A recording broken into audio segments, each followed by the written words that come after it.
Hoy vamos a hablar de dónde surgen o cómo surgen las razas miniatura.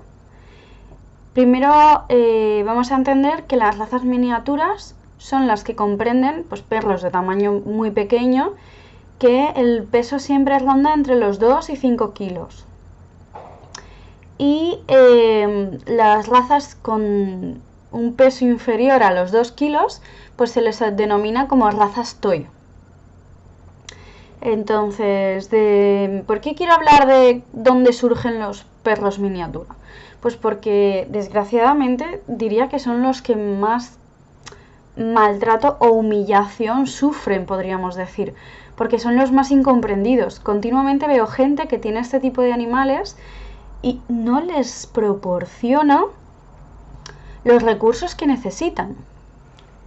Entonces, quiero hablar primero de dónde surgen para hacer entender la importancia que tiene cubrir las necesidades que tienen este tipo de animales.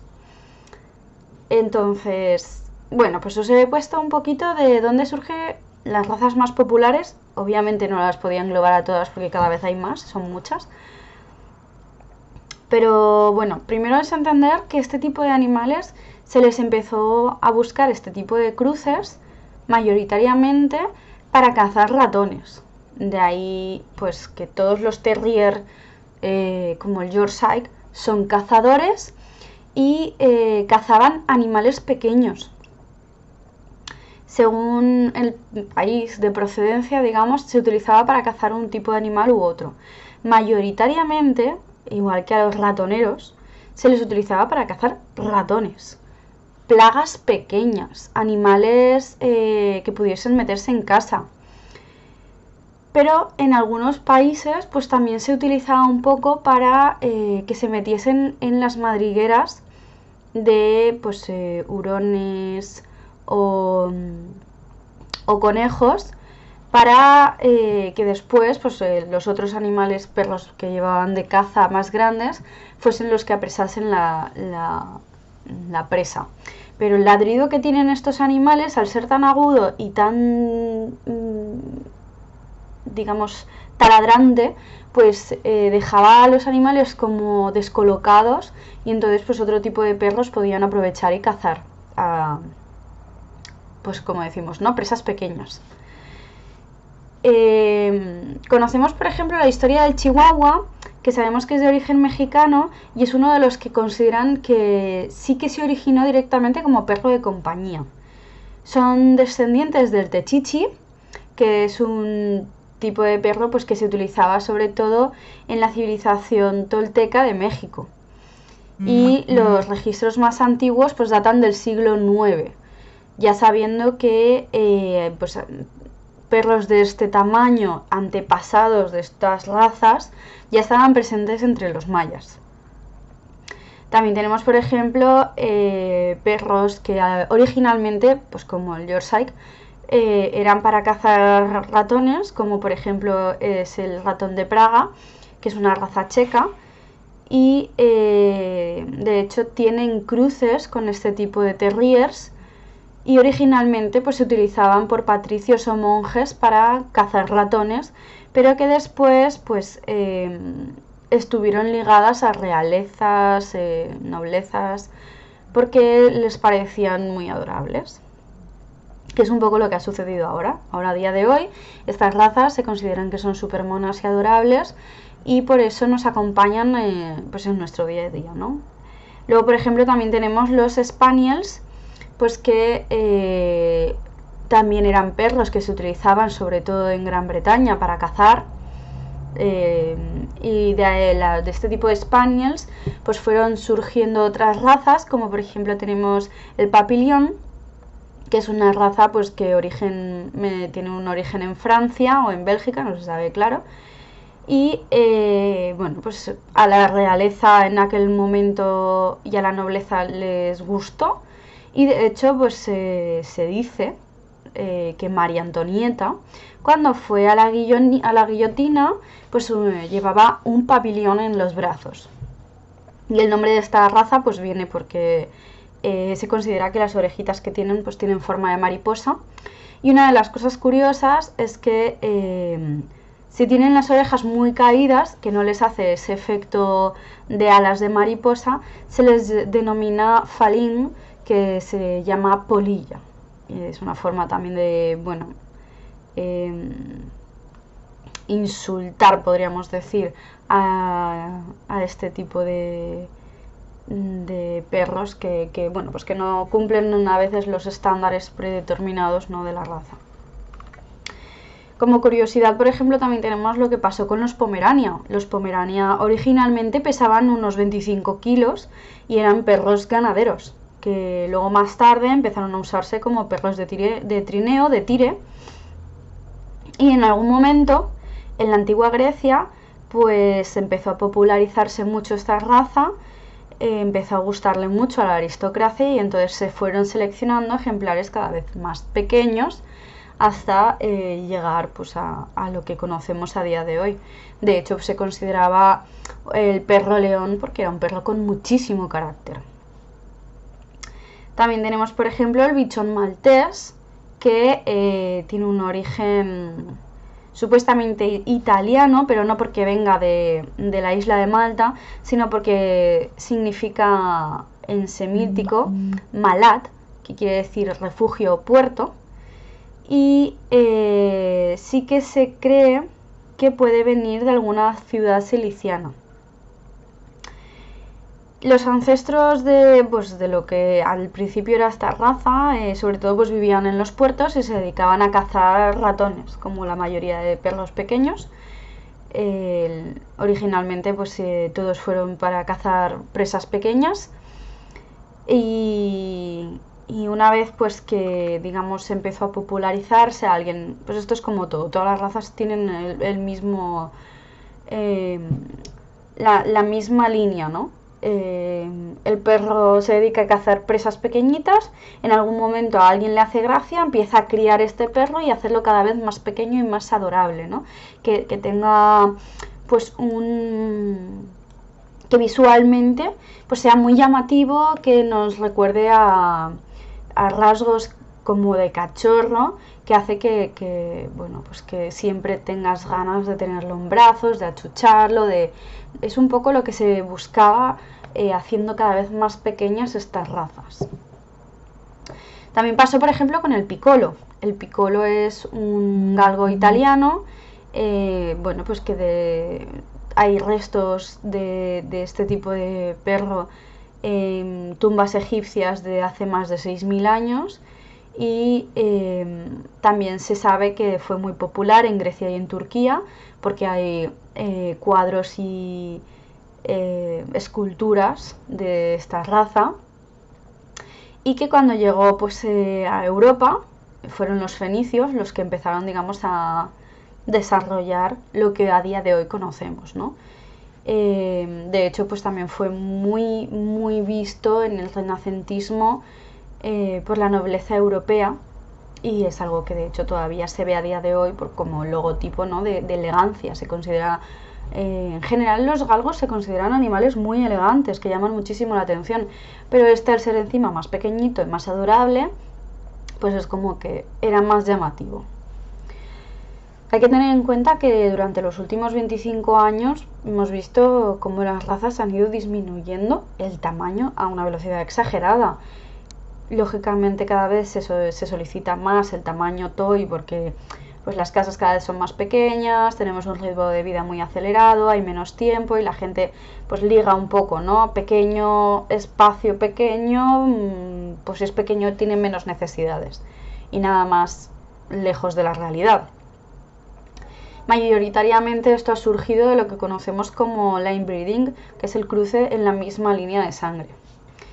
Y el problema que contribuye es que acentúa muchas enfermedades genéticas. Por ejemplo, otra de las formas que han habido de conseguir que los tamaños fuesen cada vez más pequeños ha sido el cruce en diferentes razas. Podemos ver, por ejemplo, que el ratón de Praga tiene un gran peso genético de ratoneros. Incluso de pincher, que por eso muchas veces se confunden, ¿no?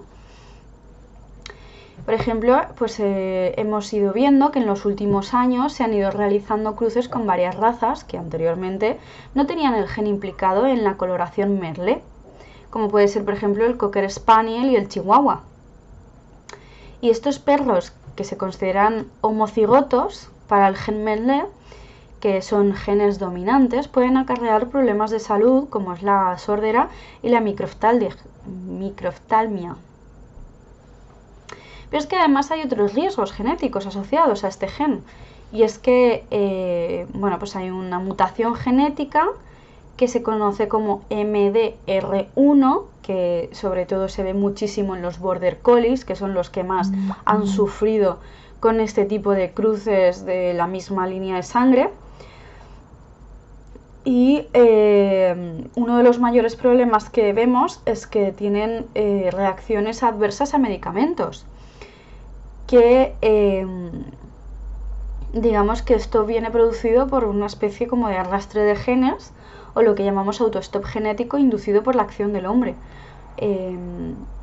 Digamos que de forma natural este tipo de genes no hubiesen surgido, pero a causa de estos malos cruces han surgido y han ido arrastrándose a lo largo de generaciones y en diferentes razas. Antes pues lo veíamos sobre todo en este tipo de razas, como os digo, sobre todo los collies y perros de pastoreo, y a día de hoy ya lo estamos viendo en muchas razas miniatura.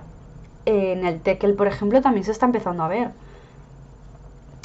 Y otro, digamos que el tercer método que encontramos para ver cada vez más pequeños estas razas, pues es lo que conocemos como el acortamiento de extremidades, ¿no?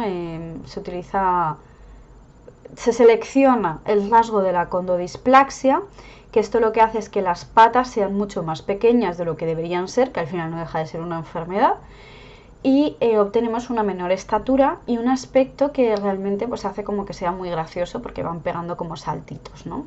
Sobre todo lo vemos en los teckels, cada vez más en los beagles, basset hound. Y claro, esto no deja de ser pues eso, un desarrollo normal del cartílago y del hueso. Hay razas que, pues eso, que se ha fijado, ¿no? Y que siempre lo portan. También tenemos el corgi, por ejemplo. Pero hay razas que a veces está y a veces no. Lo hemos visto, por ejemplo, en algunos chihuahuas. Y no es algo deseable. Porque realmente lo que además hace es que tengan más tendencia a sufrir artritis, enfermedades en discos intervertebrales, displasia de cadera y otras enfermedades pues, que son más frecuentes de condrodisplásicas, que están sobre todo ligadas a este tipo de razas. Entonces, pues lógicamente estamos viendo que cada vez son más pequeños, cada vez se seleccionan ejemplares más pequeños, más propensos a sufrir ciertas enfermedades, y se olvida por completo las necesidades psicológicas que tienen. Son animales que lógicamente pues igualmente tienen unas necesidades calóricas altas, porque además tienen digamos que un metabolismo muy acelerado a causa de esta estatura tan pequeña. Y lógicamente tienen que desarrollarse como perros que son. Ellos necesitan sus paseos diarios. He visto muchísimos perros que no salen a la calle porque son pequeñitos y no hacen falta. O sea, a mí me parece horrible. No sé. Necesitan lógicamente dosis de ejercicio diaria. Necesitan una alimentación pues variada, proporcional a su tamaño. Necesitan lógicamente pues suplementos para reforzar cuando tienen una existencia de un gen predominante a cierta enfermedad. Van a necesitar pues distracción con los huesos recreativos, por ejemplo, que hay perros que por fragilidad de mandíbula ellos mismos van a seleccionar pues otro tipo de huesos carnosos que a lo mejor sean más blandos o que sean pues más fáciles de roer. Son además animales que tienden a tener enfermedades periodontales, entonces hay que todavía extremar más la, la necesidad, ¿no? Sumarles la opción a que a lo mejor no diariamente, pero cada 2 días pues tengan a su alcance mínimamente un snack para poder estar royendo y limpiándose los dientes. Luego también son animales que tienden a tener pérdidas dentales. Entonces, poder dar huesos carnosos nos va a ayudar a fortalecer la mandíbula. También pues vemos que son animales que tienden a tener muchos episodios de ansiedad y de estrés, lógicamente porque su tamaño tan reducido les hace vivir en un mundo de gigantes que lógicamente ya de por sí eso genera un estrés y una ansiedad. De ahí que siempre incido, ¿no?, en buscar las carnes con más triptófano posible y añadir pues 2 huevos de codorniz a la semana o un huevo de gallina crudo a la alimentación, porque tiene muchísimo triptófano. Y lógicamente pues proporcionarles la opción de sociabilizar, relacionarse, explorar, oler, tener su espacio, tener sus momentos, no agobiarlos, permitirles ser perro, ¿no? Que al final es lo más importante, que ellos necesitan realizarse como animales, igual que nosotros necesitamos realizarnos como personas. Pues ellos tienen una forma de realizarse muy simple, que es ser perros, tener un rato de estar corriendo, de diversión por el campo, por la playa, por la montaña, por donde podáis soltarlos, lugares seguros siempre. Lógicamente, pues como os digo, juguetes recreativos, son perros que, pues como habéis oído, originalmente se tenían para cazar animales pequeños. Los animales pequeños son un reto, por eso los gatos son tan buen cazadores, porque se mueven muy deprisa, tienen movimientos muy rápidos, entonces son animales, las razas pequeñas son animales que tienen muchísimos reflejos y muchísima agilidad, por eso son geniales para practicar deportes como agility. Y necesitan estímulos mentales que les permitan mantener esa mente activa, ¿no? No llegar a aburrirse. Son perros que se aburren con muchísima facilidad, porque ellos tenían la opción de tener retos continuos, porque igual estaban cazando un ratoncito que se ponían a cazar moscas, un saltamontes o todo lo que se cruce, que de hecho por eso son tan ladradores, porque avisan de que hay una presa. Y de esta forma esa presa, cuando escucha ese ruido, se asusta y a ellos les permite la posibilidad de cazarlo con más facilidad. O sea, al final son estrategias que se van quedando, estrategias de caza que se van quedando impresas en su código de ADN. Y para ellos es, lógicamente, pues algo tan natural como el comer, respirar, ¿no? Y por eso también es importante que no se les niegue este ladrido. Siempre se puede utilizar con juegos y con una base de educación, el silencio, el ladra, ¿no? Hay muchas personas que lo que hacen es, para evitar que sea un ladrido continuo y constante, pues meter combinaciones de adiestramiento para, pues, digamos, frenar ese ladrido en momentos que no toca, ¿no? A la 1 de la mañana no toca, pero un perro que a lo mejor pasa al vecino y pega 4 ladridos, pues tampoco es algo que moleste. Siempre que sean a horas pues que nos permitan, ¿no? La verdad es que, bueno, pues para mí son razas que me aportan muchísima curiosidad, a mí me encantan, son perros que, bueno, pues continuamente quieren tener retos mentales, con los que se puede trabajar muchísimo, de los que se puede sacar muchísimo partido, y sí que me gustaría pediros, por favor, no los cojáis en brazos. O sea, me parece algo horrible, porque a no ser que sea algo de extrema necesidad, negarle a tu perro una conversación por la calle y cogerlo en brazos e irte, me parece que es lo peor que puedes hacerle, porque es algo que veo a diario Lo veo sobre todo pues porque yo tengo dos perros grandes. Yo puedo entender el miedo que sufre una persona porque, bueno, porque hay una diferencia de tamaño interesante, pero negarle por completo a tu perro la posibilidad de tener una conversación completamente normal simplemente por tus miedos, pues la verdad es que a mí lógicamente a mí me duele. O sea, yo cuando veo esas cosas me duelen. Y al final luego son pues animales que van a tener miedos a otros animales, a otras personas, a situaciones. No van a ser capaces de afrontar prácticamente nada de lo que les suceda y luego son pues animales que tienen a veces incluso llegan a sufrir agresividad dirigida hacia lo que sea que, incluso hacia sus propios dueños, ¿no? A lo que sea que tengan cerca. Porque lo que tienen delante les supera, con creces además. Entonces, de verdad, quiero hacer entender que es súper importante tener en cuenta que lo que tenemos al final son lo mismo que podemos ver en un perro de 30 kilos, solo que en un tamaño más reducido. Van a tener las mismas necesidades y vamos a tener que lógicamente proporcionarle los mismos recursos que a cualquier otro animal.